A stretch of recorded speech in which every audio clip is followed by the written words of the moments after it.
पिछले महीने national agriculture conference में मैंने ऑर्गेनिक प्रोडक्ट की मार्केटिंग के लिए ई मार्केटिंग पोर्टल का विचार रखा था।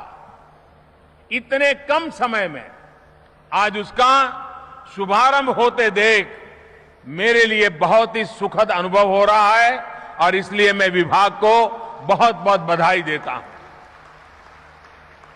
इस ई मार्केटिंग पोर्टल जैविक यानी कि ऑर्गेनिक उत्पादों को खेत से बाजार तक और बाजार से उपभोक्ता के द्वार तक पहुंचाने में बहुत बड़ा रोल निभाएगा।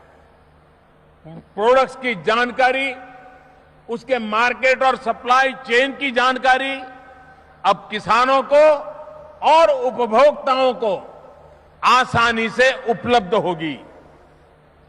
मेरे किसान भाइयों बहनों, ऑर्गेनिक प्रोडक्ट्स पर मेरा जोर इसलिए है क्योंकि ये जितने पुरातन है उतने ही आधुनिक भी है। सच्चाई यही है कि हम दुनिया के सबसे पुराने ऑर्गेनिक फार्मिंग करने वाले देशों में से एक है।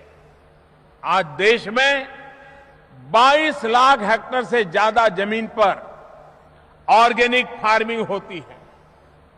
लेकिन दूसरी सच्चाई यह भी है कि ऑर्गेनिक फार्मिंग के बाद जो अगला स्टेप है वैल्यू एडिशन का, मार्केटिंग का, उसमें हम आज भी पीछे रह गए हैं। इस कमी को दूर करने में ई मार्केटिंग पोर्टल से काफी मदद मिलेगी।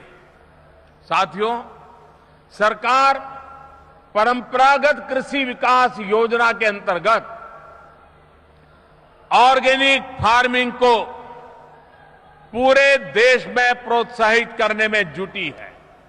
विशेष रूप से उत्तर पूर्व को ऑर्गेनिक खेती के हब के तौर पर विकसित किया जा रहा है। साथियों, एग्रीकल्चर में भविष्य इसी तरह के नए सेक्टर्स की उन्नति किसानों की उन्नति में सहायक होगी।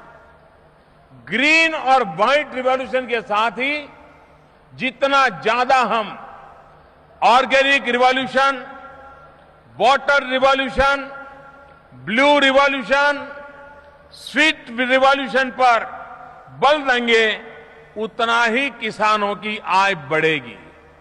इस उन्नति में बहुत बड़ी भूमिका निभाएंगे देश भर में फैले हमारे